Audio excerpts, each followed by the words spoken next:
عاشور آ گئی ہے، کل یوم عاشور ہے۔ آج کی رات سب بیویاں سائے میں بیٹھی ہوئی ہے، لیکن کل شام غریبہ ہے، کل خیمے کہاں ہوں گے؟ آج زینب کے پاس اور محمد ہے، لیکن کل وہی خواب خون میں غرقہ ہوں گے۔ آج رباب کے پاس علی اصغر ہے، لیکن کل اصغر کے گلے پر ہرملا کا تیر چلے گا۔ آزادارو، یوم عاشور جب حسین کے لشکر میں کوئی باقی نہیں رہا، حسین بیویوں سے رخصت ہونے کے لیے آئے۔ آزادارو، جب حسین رخصت ہو چکے زلجنا کے قریب آئے، زلجنا پر سوار زینب نے کرایا تو حسین نے دیکھا زلجنا آگے نہیں بڑھ رہا ہے۔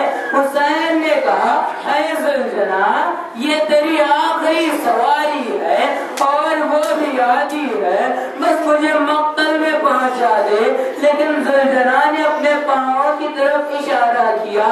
حسین نے دیکھا کہ سکینہ زلجنا کے سموں سے لپٹی ہوئی رو رہی ہے اور کہہ رہی ہے، اے زلجنا، میرے بابا کو مقتل میں نہ لے جا، کیونکہ جو بھی صبح سے مقتل میں گیا ہے واپس نہیں آیا ہے۔ حسین گھوڑے سے اترے، سکینہ کو آغوش میں لیا، کہا، بیٹی، میں پانی کی سبیل کرنے کے لیے جا رہا ہوں۔ سکینہ نے کہا، بابا، پانی کا نام نہ لیجیے، چچا عباس بھی یہی کہہ کر گئے تھے۔ آزادارو، سکینہ سے رخصت ہو کر حسین کربلا کے میدان میں آئے۔ حسین نے جنگ شروع کی، کئی لیلوں کو واصل جہنم کیا۔ حسین جب لڑتے لڑتے نہر فرات کے قریب پہنچے، دیکھا کہ عباس کا لاشا پارا پارا ہے۔ حسین نے عباس سے کہا، بھائی عباس، تمہاری خواہش تھی کہ تم جنگ کرتے۔ حسین نے کہا، عباس، اب یہ حملہ تمہاری طرف سے ہے۔ حسین نے ایسے حملہ کیا کہ اور فوج بھاگ کر فصیل کوفہ سے ٹکرانے لگی۔ ہر طرف سے الامان اور الحفیظ کی صدایں آنے لگی۔ کوئی کہتا، اے حسین، تمہیں علی اکبر کا واسطہ، تلوار روک لو۔ کوئی کہتا، اے حسین، تمہیں علی اصغر کا واسطہ، تلوار کو نیام میں رکھ لو۔ کوئی کہتا، اے حسین، تمہیں عباس کا واسطہ، تلوار کو روک لو۔ حسین کہتے جاتے تھے، تمہیں نے میرے اکبر کو مار دیا، اب واسطہ دے رہے ہو، تمہیں نے میرے عباس کے شانے قطع کر دیے، اب واسطہ دے رہے ہو۔ لیکن آسمان سے آواز آئی، یا ایھا النفس المطمئنۃ ارجعی الی ربک راضیۃ مرضیہ۔ حسین نے یہ آواز کو سنی، ذوالفقار کو نیام میں رکھ لیا۔ جو فوج بھاگ گئی تھی وہ فوج نے حسین کو گھیر لیا۔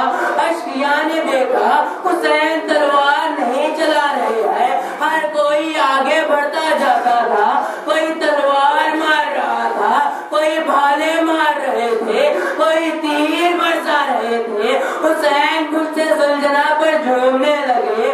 جب حسین کو غش آیا تو پسر سعد نے کہا، نیزے والے ایک طرف ہو جائے، تلوار بردار ایک طرف ہو جائے، تیر انداز ایک طرف ہو جائے۔ جن کے پاس کچھ نہیں تھا ان کی جھولیوں میں پتھر بھر دیے گئے۔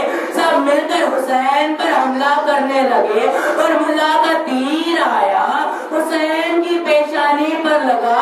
سنان ابن انس آگے بڑھا، ایک نیزہ حسین کے پہلو پر مارا، حسین کا پہلو شکستہ ہو گیا۔ اس نے وہی نیزہ کھینچا، حسین گھوڑے پر تڑپ اٹھے۔ وہ ظالم پیچھے گیا تاکہ دوڑ سکے اور دوڑتا ہوا آیا، حسین کے سینے پر نیزہ مارا۔